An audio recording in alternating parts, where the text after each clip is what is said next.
Now, the great thing right now about Jon Favreau and Dave Filoni is that they are really allowing George Lucas to work with them hand in hand on every single project moving forward on, of course, the Disney Plus platform and what they have planned for Star Wars returning to the theaters and to the cinema again, which, by the way, is what Bob Iger, the Disney CEO, is preparing behind closed doors.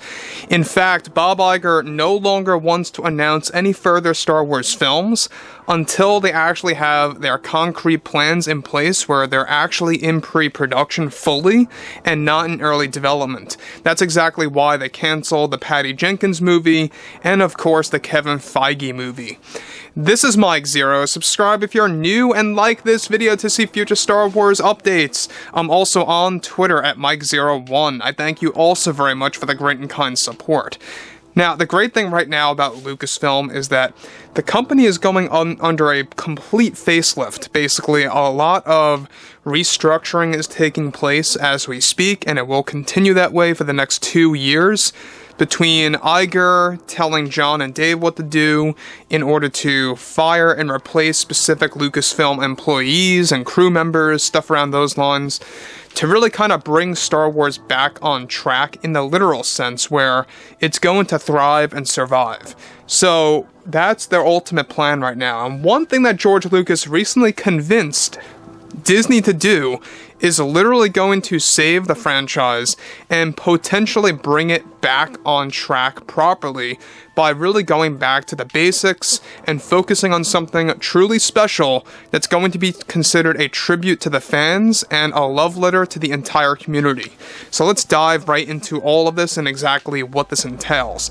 Now, one thing about George Lucas is that Bob Iger has been allowing him to work more and more with Jon and Dave. He's also been allowing George to have a lot of creative control over the company of Lucasfilm slowly but surely. However, given that Disney and Lucasfilm are dealing with lots of issues related to the Acolyte and Skeleton Crew, they too are excited about what Jon and Dave are crafting for the future of the franchise. However, just recently, George Lucas did something incredible for the Star Wars community by convincing Disney to greenlight something special and for Disney to do something over at Lucasfilm. It's something that is, of course, and was George Lucas's plan, who convinced Disney to recently greenlight a full-fledged Han, Luke, and Leia-focused series that is going to use revolutionary deepfake technology and other technologies provided by ILM via voice synthesizer tech to bring back the younger iterations of these characters flawlessly. The show that was actually pitched by George Lucas to Disney executives recently was fully approved, and it is aimed to be a 2026 release for Disney Plus as one of their new last-ditch efforts to completely pay tribute to the fans in an attempt to reunite all of them. Now, George will be overlooking this project for the next couple of years as Jon and Dave piece everything together, and that it will also focus on new foes and heroes to become a part of the ensemble cast-driven show. Now, let me just stop here quick. Now, the thing that's so special about this is that basically what they are doing is that, from what it really sounds like, is that this is going to be the true Return of the Jedi sequel that a lot of fans have been asking for over the years, and it's going to take place some years after the events of Return of the Jedi itself. Now, yes, I get it. Mando, as a whole, takes place a couple of years after Return of the Jedi, but what they are about to do is they are going to focus on Luke, Han, and Leia adventures in live-action form, guys. Don't get mixed up that this is animated. They really are going all out to make it a live-action series, not a realistic animated show. This is actually live-action material that they are fully focused on. Now, they tried to get Harrison Ford back, and they are continuing to attempt to try and get him back on this project. Harrison Ford, to this day, unfortunately, is still refusing to even join this project, and he was very stubborn like this, by the way, with The Rise of Skywalker. He eventually gave in. It took like a year and a half to convince him to come back, and to be honest, I think he really only came back because he knew and figured out that his character's appearance was not even a flashback per se, but it was just a vision. And so I think Harrison was fine with it because he knew that his character remained dead.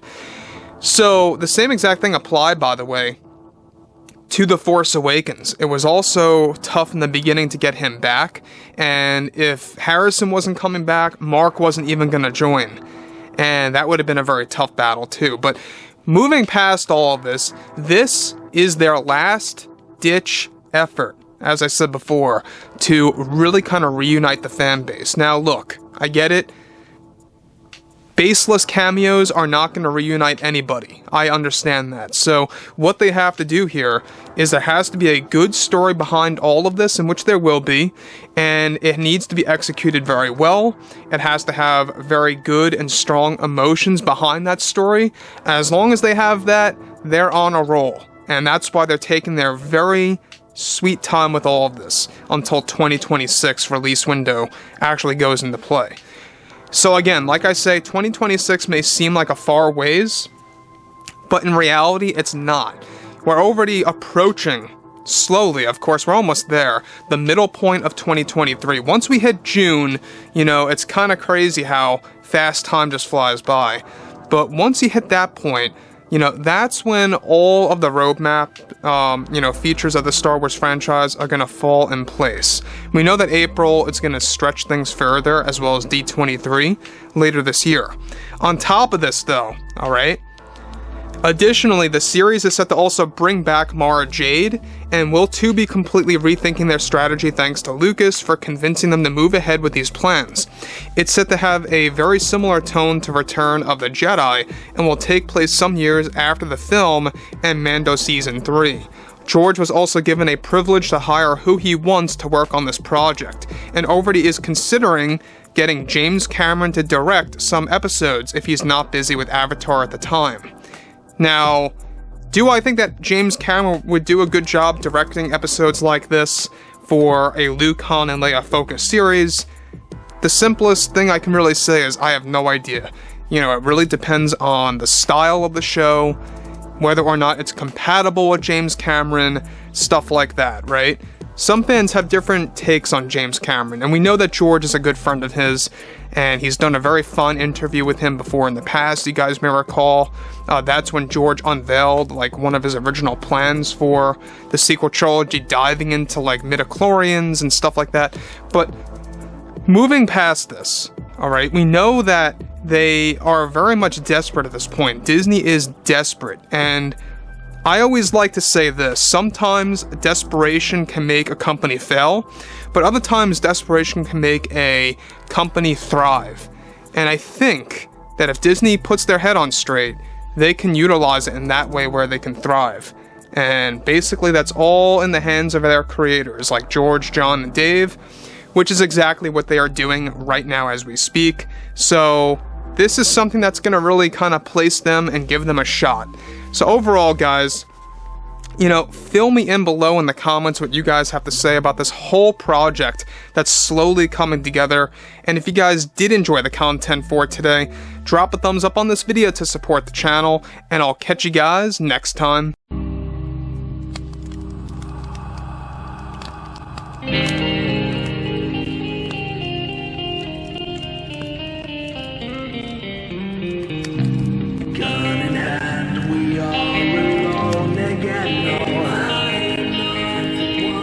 From night to moon, we hear them moans again.